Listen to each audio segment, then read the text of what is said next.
Hello everybody, welcome back to another video. Thank you for all your comments, they're very much appreciated. I enjoy reading them. Please like and subscribe, it does promote the channel, helps share it a bit, gets it out there, which is a good thing for the channel. Now I do rattle on a bit about people tailgating. It happens to us all the time, and every now and again you get to see the results of tailgating. Now there is an incident just a little bit further up the road. A couple of the vehicles which are normal to me in tailgating, they seem to have had a coming together, a van and a 4x4 no less, and I obviously hope no one was injured. Of course it doesn't seem that harsh, just more bruised egos. As we come up, we'll look at the BMW here on the right. That's had a radio clout, and they're strong old vehicles, but that looks quite bad. Look at the van on the rear, and that's had an equal good decent clout. Not good. Insurance gonna go up there, I think. Anyway, let's move on to the first clip. Okay, a few clips here about the amber light on our highways, pedestrian as well as just standard traffic lights. They're green there, they've been green a while. There is somebody waiting to cross. So there they go, amber. I can see them a long way off, soaking this car here.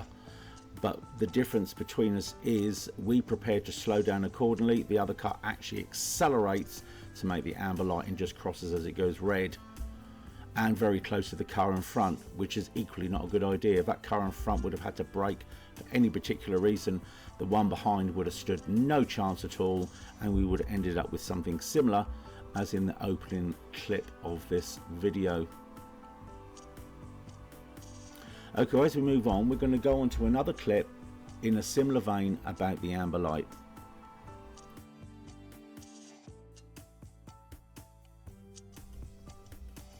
Okay, in this clip here it's the silver car in front. Equally the same, there are some traffic lights ahead. You can just see them in the distance, they're green. So the key thing there is if you're anticipating and planning ahead, if they've been green a while, there's a very good chance they're going to change on your approach. You should be prepared. Now as we move further on, you'll actually see they changed to amber there. Could he have stopped is the key question. Absolutely. Does he? No. There he is when he passes. How long is he going to run a light when he's actually there, when he goes through, which would then have changed? Dangerous. It's simply a dangerous practice. On to the next one. Okay, in this clip here we're looking at the special driver there and the scaffold lorry, but initially that little girl over there on the right hand side, looking across this very busy dual carriageway, she does what I seem to think is a decent job that side of the road. I'd like to see that crossing a little bit more clearer than that. So there is a school around here, so they would have to cross here often, and that's not, you know, really one of the better places. They almost have to take a chance. Now just as she gets across the central reservation, look, she's there, the lights have changed. The cars are not paying attention to her, they're paying attention to the vehicles in front and when they can actually go. She just skips across as she gets there, so her timing wasn't bad after all. Back to the two vehicles, and it's changed amber there. Now here is red, and where are they? They haven't crossed, and certainly not a special driver, and here she goes through a red light. Yeah, again, another example of poor driving. On to the next. Okay, this particular amber light is about this motorbike here. So we're swapping from cars to a bike in this case. And I noticed him while we're driving down the road, him being on the other side, and he caught my eye, someone to be aware of, including the rather upset van driver behind us. I think he's trying to get somewhere. He does a lot of gesturing, as you'll see a bit further down. But this bike, again, it's on the other side of the road, riding down the road over the hashed lines, and then he passes the van, and then he passes us, and he passes us in a right only lane. But he's not going right, of course, he is actually just going straight on. So there he comes, he's looking for his moment, but we're slowing down for this pedestrian crossing ahead of us. There's the van driver gesturing. He's upset about something. Maybe the lights changed. He's in a hurry somewhere, I think, and things are going against him. Anyway, if we look at the front camera, you get a better view of what we were looking at. We're approaching. when we were slowing down, and it's a pedestrian crossing. There's a parent and child looking to cross. It's red, so nice gentle progressive braking. We come to a stop. Here comes the bike up on our right. Do they stop behind the white line? Nah. Do they even stop for the red light? Nah. Straight on. And this is what this amber light situation seems to lead to, where even a red light doesn't seem to stop anybody anymore. They seem to progress onto jumping red lights from amber. Okay, in this clip here, we're turning left at this junction. This is really about spatial awareness and a bit of consideration. That Audi there, it's turning on the wrong side of the road. It should see us indicating there. He just pinches across a bit, but nowhere near enough. Look, he's got loads of space there. We've got none at all, so the only thing we can do is stop, really. The road is just about wide enough for two cars or vehicles, maybe nothing bigger. But he could have come in on his side of the road and he would have been better placed, I think. Certainly if his spatial awareness is where it should be as a qualified driver. I want to show you just from the rear view, there's a different perspective to take from there. As we're turning in, you see immediately we have to come to a stop.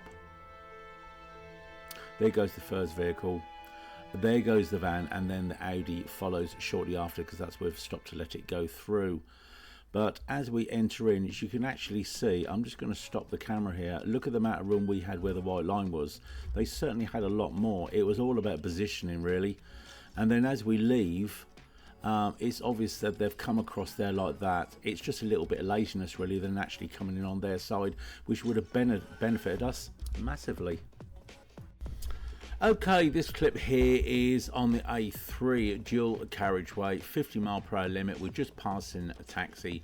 We're going to move back over to our lane. You saw that silver car move out to the right lane. Obviously couldn't wait for us to actually pull back in again. Anyway, that doesn't matter. That's got a learner sticker on the back as well. We'll come to that a little bit later. But what we're looking at initially now is this white car coming up in the middle lane. I'm not sure what its intentions are, but it was making progress. And then it slowed down. Now I think it had something to do with another car in the middle lane, but why didn't it go out to the right lane and just pass it?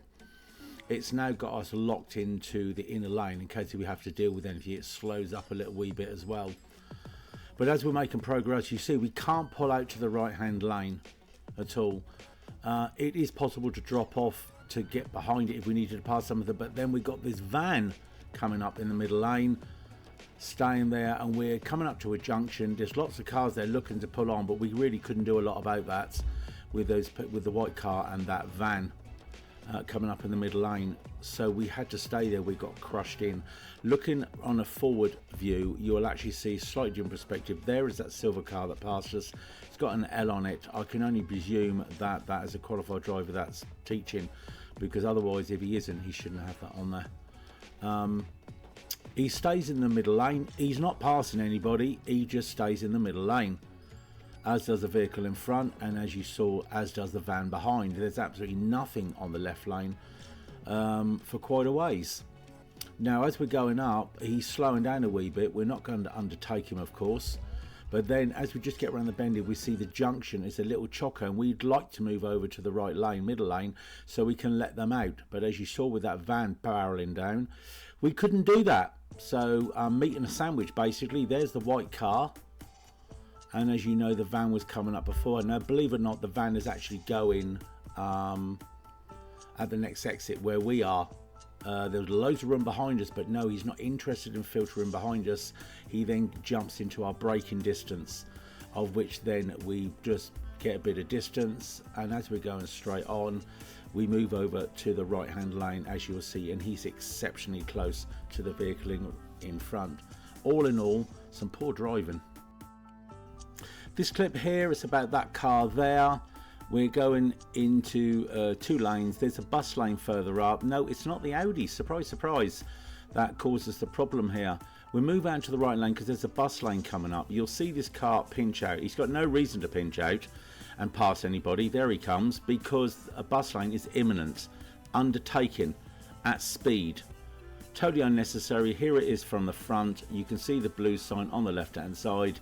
It is at all times. No one's allowed in there at all, and That's why we're on the right as well as the 80 was, and he screams up on the inside just at the last moment to pass us and get in front. And you can see by the speed there, totally and utterly unnecessary procedural, no, but something we have to keep our eyes out for, because sometimes it's a lot closer than that. And not only that, he's actually turning left a little bit further up, so all in all a bit of a waste of time really, wasn't it? But then some people are just very, very impatient.